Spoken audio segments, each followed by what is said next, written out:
Bonjour à toutes et à tous, bienvenue dans ce point de l'actualité internationale sur Al24 News. Un général russe est décédé ce matin à Balachika, près de Moscou, dans l'explosion de son véhicule, a indiqué le comité d'enquête national qui a ouvert une investigation pour meurtre après cet incident causé par la détonation d'un engin explosif improvisé.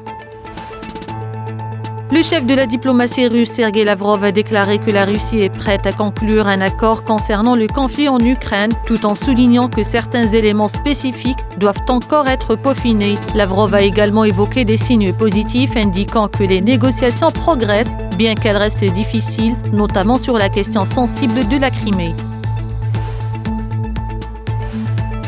La Chine a annoncé ce matin qu'elle renforçait sa préparation face à d'éventuels scénarios extrêmes dans le cadre de la guerre commerciale avec les États-Unis. Dans un communiqué, le ministère du Commerce appelle à une vigilance accrue et à une approche systémique pour prévenir et gérer les risques commerciaux, soulignant l'importance d'une pensée stratégique axée sur les lignes rouges.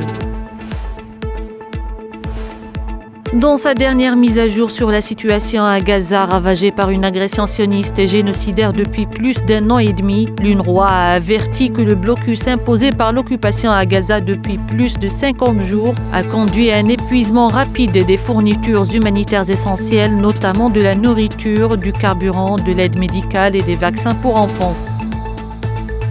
L'ONU appelle l'Inde et le Pakistan à la retenue maximale après 2 jours d'escalade à coup de suspension de visas, d'expulsion de diplomates et de fermeture de frontières. Nous arrivons à la fin de cette édition, merci de l'avoir suivi.